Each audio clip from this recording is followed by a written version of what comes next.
বর্তমানে যে আদিবাসী একটা বিতর্ক চলছে যে পার্বত্য চট্টগ্রামে যারা আছে তারা আদিবাসী কিনা। আসলে যারা আদিবাসী বলে কেউ জেনে বলে যে আদিবাসী বললে কি হবে, আদিবাসী যদি তাদেরকে স্বীকৃতি দেওয়া হয় তারা বারবার সরকারের কাছে দাবি তুলছে যে আদিবাসী স্বীকৃতি দিতে হবে। এখন আদিবাসী স্বীকৃতি দিলে কি হবে সেটা কিন্তু বেশিরভাগ মানুষ জানে না। আমি বলতে চাই আদিবাসী স্বীকৃতি দিলে যেটা হবে সেটা হচ্ছে পার্বত্য চট্টগ্রাম বাংলাদেশ থেকে বিচ্ছিন্ন হয়ে যাবে, আলাদা একটা রাষ্ট্র হবে, সেই রাষ্ট্রের নাম হবে জুম্বল্যান্ড। সেইটা অলরেডি তারা পতাকা বানিয়েছে, আমাদের এখানে আছে, তাদের পতাকার এই যে পতাকার বিষয়টা আছে, তারা যেই পতাকা বানিয়ে ষড়যন্ত্র করে যাচ্ছে সেই ষড়যন্ত্র ঢাকা বিশ্ববিদ্যালয়ের শিক্ষার্থীরা আমরা কখনোই মেনে নিব না। আদিবাসী বললে যে বাংলাদেশ থেকে চট্টগ্রাম বিচ্ছিন্ন হবে, কেন হবে?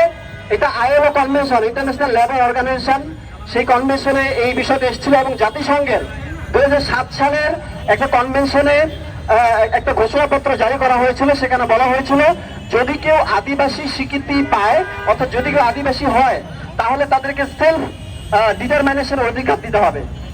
সেলফ ডিটারমিনেশনটা কি, এটা অনেক ব্যাখ্যা আছে। সেলফ ডিটারমিনেশন মানে হচ্ছে যারা আদিবাসী তারা যদি স্বায়ত্তশাসন চায় তাহলে স্বায়ত্তশাসন দিতে হবে, তারা যদি আলাদা জাতীয়তা চায় অর্থাৎ ন্যাশনালিটি চায় তাদেরকে আলাদা ন্যাশনালিটি দিতে হবে, তারা যদি ভূমি অধিকার চায় যে এই ভূমির মালিক রাষ্ট্র না এই ভূমির মালিক তারা, সেই অধিকার তাদেরকে দিতে হবে, তারা যদি ওই অঞ্চলের স্বাধীনতা চায় সেই স্বাধীনতা তাদেরকে দিতে হবে, রাষ্ট্র বাধ্য থাকবে।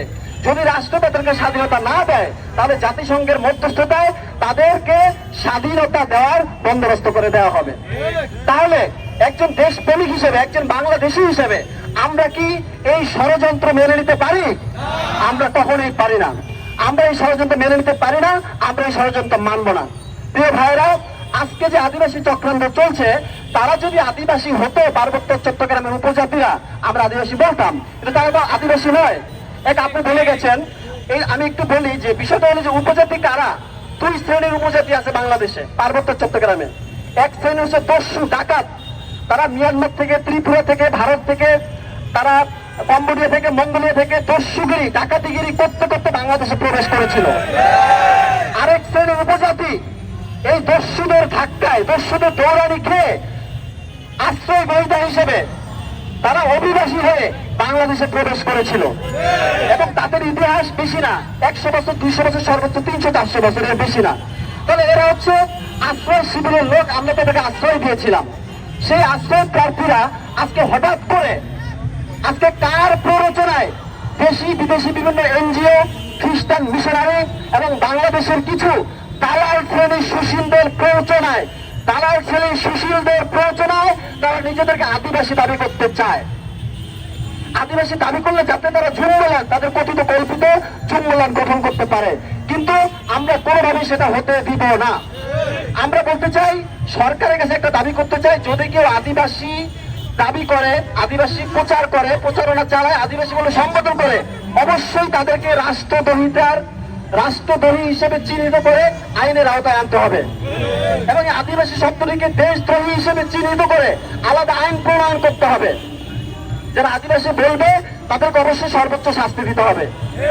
প্রিয় ভাইয়েরা, আজকে তারা যে সেটেলার বলে, 2-3 দিন আগে ঢাকা বিশ্ববিদ্যালয়ে কয়েকজন উজবুক, তারা ঢাকা বিশ্ববিদ্যালয়ের শিক্ষার্থী কিনা আমরা জানি না, 3-4 জন উজবুক তারা আমাদের মধুর ক্যান্টিনে একটা সংবাদ সম্মেলন করেছে, সেখানে বাঙালিদেরকে বারবার বলছে সেটেলার বাঙালি।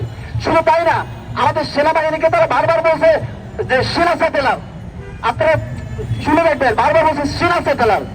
আমাদের সংবিধানের মধ্যে বাংলাদেশের টেরিটরি বিষয়ে উল্লেখ আছে, বাংলাদেশের সীমানাটা কতটুকু হবে উল্লেখ আছে। বাংলাদেশের সীমানা পার্বত্য চট্টগ্রাম সহ পুরো বাংলাদেশ একটি সীমানা আছে। এই সীমানার মধ্যে যে কোনো নাগরিক যে কোনো জায়গায় অবস্থান করতে পারে, জমি কিনতে পারে, থাকতে পারে, যেতে পারে। আইন শৃঙ্খলার অবনতি হলে সেখানে সেনাবাহিনী যেতে পারে, পুলিশ যেতে পারে, বিজিবি যেতে পারে। সেইখানে প্রত্যেকটা ক্ষণ আপনার জানেন, সরকার পতনের পর দেশে যেভাবে ডাকাতি হয়েছে, নানা রকম আইন শৃঙ্খলার অবনতি ঘটেছে, একই রকম অবনতি প্রতি ক্ষণে ক্ষণে পাহাড়ে হচ্ছে। তাহলে ওই সময় সেনাবাহিনী মাঠে ছিল, এখনো কিন্তু বাংলাদেশের সেনাবাহিনী মাঠে আছে এবং নির্বাহী বিচারিক ক্ষমতা নিয়ে তারা এখানে আছে। তাহলে ওইখানে কেন প্রতিনিয়ত মানুষের উপর সন্ত্রাসী চালানো হয়, মানুষকে নির্বিচারভাবে খুন করা হয়? একজন সমতল থেকে ওইখানে যদি ঘুরতে যায়, টুরে যায়, তাদেরকে আক্রমণ করে সবকিছু রেখে দেওয়া হয়। প্রতি ক্ষণে ক্ষণে সন্ত্রাসী বলা চলে। সেই সন্ত্রাস দমনের উদ্দেশ্যে বাংলাদেশ সেনাবাহিনী কেন সেইখানে থাকতে পারবে না? সেনাবাহিনী প্রত্যেক জায়গায় থাকতে পারে, যেখানেই সন্ত্রাসের বিষয় রয়েছে, সন্ত্রাসের বিরুদ্ধে তারা সেখানে অবস্থান নিতে পারবে। কাজেই এই সেনা সেটেলার শব্দ এবং সেটেলার বাঙালি শব্দটা বাংলাদেশ সংবিধান বিরোধী এবং এটা আইন বহির্ভূত শব্দ। আমরা ঢাকা বিশ্ববিদ্যালয়ের প্রশাসনকে বলবো যে কয়েকজন উজবেক উপজাতি, মিয়ানমারের আদিবাসী, ভারতের আদিবাসী উজবেক উপজাতিরা এইখানে বসে ঢাকা বিশ্ববিদ্যালয়ের মধুর ক্যান্টিনের সামনে বসে সেনা সেটেলার বলেছে, বাঙালি সেটেলার বলেছে, আরো রাষ্ট্রবিরোধী কথাবার্তা বলেছে।